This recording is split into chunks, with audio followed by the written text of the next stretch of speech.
Hello everyone, my name is Roya and today I'm coming to you with the books that I read in the latter half of August. They are all green except for like one, and there's definitely a color of the cover theme going on here, but that is definitely not how I picked my books, at least not consciously, so it is just really funny how they all look very similar in just the overall color palette of their covers, which I just find so funny. So anyway, there are 6 books here, and the first one I'm going to talk to you about is the Faerie Morgana. It comes out on September 16th, and this was sent to me by Orbit Books, so thank you so much to Orbit Books for sending this my way. This is an Arthurian retelling, which is awesome, and that is one of my favorite things to read retellings of, the other one being Robin Hood mainly. So basically this follows Morgana and her handmaiden Braith as they basically have an evil Guinevere character to deal with and save Arthur and Lancelot from her and all of this stuff. So this was a pretty creative take on the legend. There is a lot of cool stuff here going on. There is some shape-shifting magic that is really neat.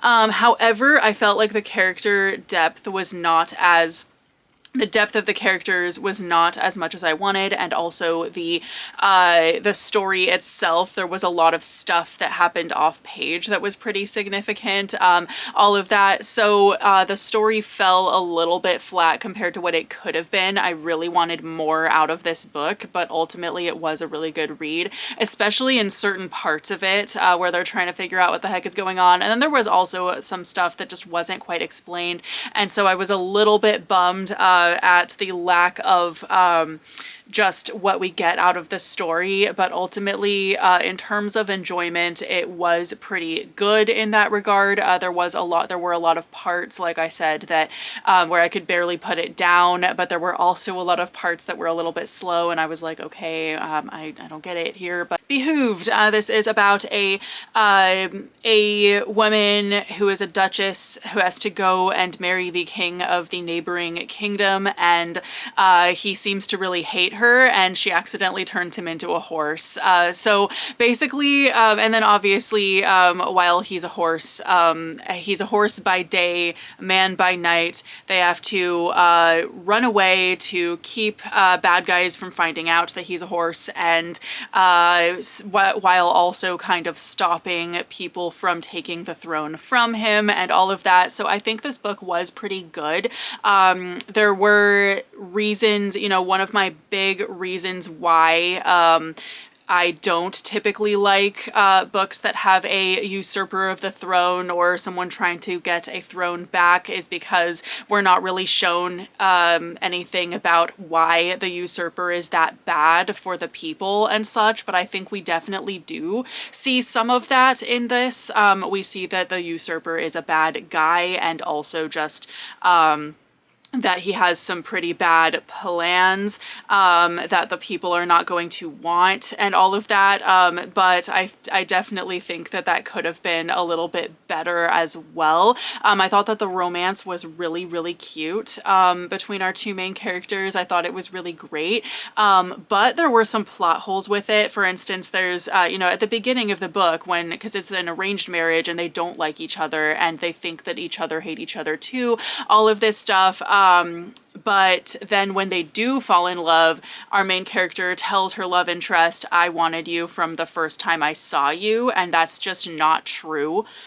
She didn't.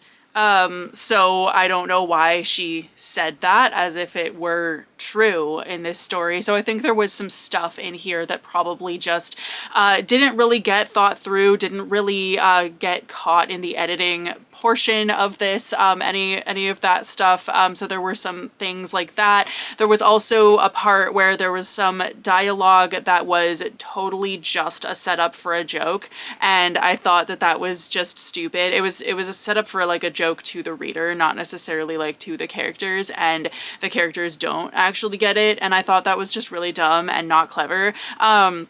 So basically, I did think that this was a good book. I thought that the world building aspect of it was pretty good in that, the stuff that people say, the expressions they use, all that stuff, it is different depending on which country they're in or from, and it is not the same stuff that is said, for instance, in our world. We can see how, you know, it is explained what different clothing people wear in each of these places, all of that, but I think that this book still could have been a lot more thought out in the character dynamic aspect and just the overall plot aspect, but it did have a very satisfying showdown with the bad guy as well at the end, so I definitely really enjoyed it. Water Moon, this is a Japanese-inspired book that kind of gives off Studio Ghibli vibes and all of that, but I think that the book focused so much on the overall vibe of this book that the plot really suffered for it, the character depth really suffered for it.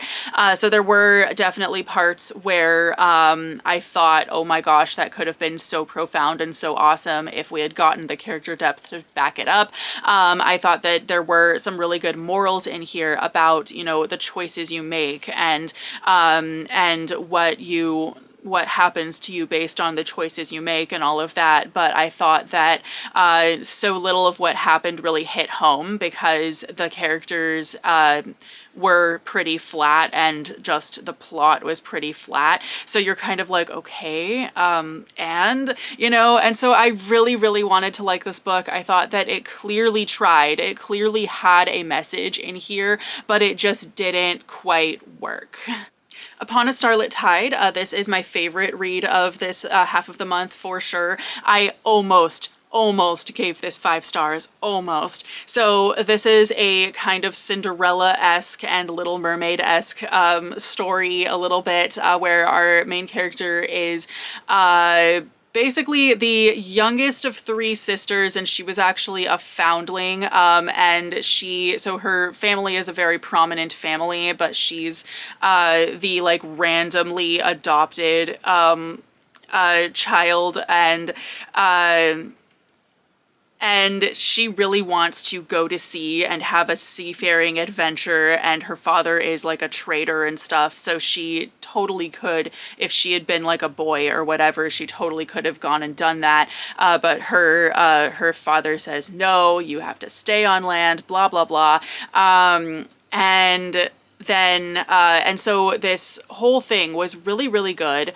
We also do have, even though I really don't like surprise villains, and if you've seen basically any wrap-up of mine, you know this, but we do have 2 characters in here who are well done surprise villains. Like, it doesn't come across as, "Bwahaha, it was me all along." It comes across as like they showed their true colors, the mask fell off, kind of, and so you can see, you know, people kind of, you know, you find out about people's ulterior motives rather than them just suddenly being a different character you have to be reintroduced to because suddenly they're bad or something. It's definitely done a lot better than that.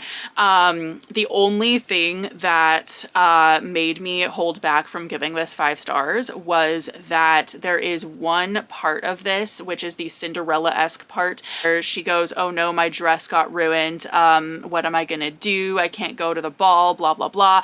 And she gets magical help to get all the stuff she needs in order to go to the ball. So that part just did not match up with the magic system of any other part in the story. So while Behooved had some really weird magic stuff going on, it was kind of like that was the overall tone of the story. All the magic was really bizarre, but this book did not overall have bizarre, just like what magic at all. It was just that one part that did, where suddenly all this stuff is possible that like is not really explained exactly why and all of that. So so that was the only thing that gave me that made me not want to give this 5 stars, but overall this was a really good book, definitely one of my best reads of the year. And now we're gonna talk about my worst read of the year. So Under the Oak Tree, this is a beautiful book. I really wanted to like this book. I hoped that this would be good. So I thought that this was a fantasy romance, and it turns out that it is a Stockholm Syndrome story of some kind. So basically, it starts off with our main character having to be in an arranged marriage with a guy she's never met, and the first thing he does is assault her. And every single like scene of them together doing things is assault.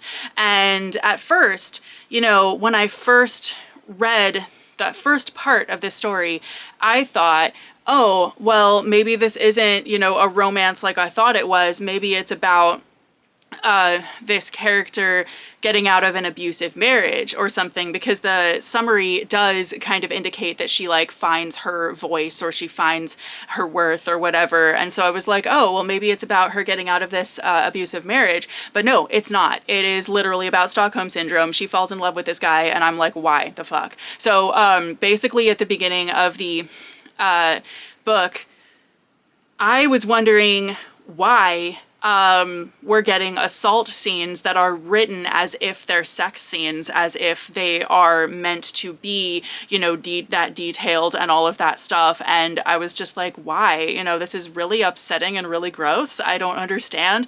And it took me until I was halfway through the book to realize that no, this is literally like she falls in love with this guy. This is supposed to be a romance, and it's just really, really terrible. So I read the whole thing out of morbid curiosity because I thought there must be some point to this book. There must be, but there was not. Plot holes abound. This book was just not thought out very well at all the entire time. There were definitely inconsistencies in the world and the characters and everything. There's a part where towards the end of the book, our two main characters find a litter of kittens, and they decide to take them in and take care of them and stuff. And so firstly, they indicate that these are brand new kittens. So they give them milk, which you're not supposed to give kittens milk. That could literally kill them unless it is cat milk. Then kittens that are brand new like that don't have eyeballs or ears. They cannot just drink milk. You have to bottle feed them, but they're described as just lapping up the milk out of a saucer. And I'm like, how old are these kittens? Like, that I don't understand. Like, they literally said these are brand new kittens, like they would have just been born or something. And furthermore, what she names the kittens, she says that it's from a story that she grew up with or something, but we were never introduced to this story that's being referred to at all. So there was no context for that at all. So basically, to give you an idea of how inconsistent and just not good this book is, there you go, basically. So this book was not good, super, super bad. And finally, A Tide of Treason. I was actually reading this at the same time as A Starlit Tide, so I thought it was kind of funny that I had two seafaring adventures, both with tide in the title going on. So basically, this is about two brothers who don't know about each other. One of them is the prince, and the other one is the queen, who is the actual monarch who died. Other son who she had at a different time, apparently, and both brothers look the same. So the one who is not a prince is trying to take his brother's place to kill the king. And then meanwhile, this chick who is a mermaid-esque creature is basically helping him in the hopes that he will actually do something about this plight that is plaguing her people with regards to waste being dumped in the ocean and being choked on by them. So this was really good. I thought that it could have been a little bit better. I thought that the characters' motivations weren't as clear as they could have been, but in terms of indie books lately, this was the superior indie book book that I've probably read this year. I've read a lot of just absolute flops as far as indie books this year. This one was actually pretty good and I really enjoyed reading it. So anyway, those are the books that I read in the latter half of August. Thank you guys so much for watching. Let me know what your thoughts are about any of these books if you've read any of them, and I will see you very soon with a new video. Bye!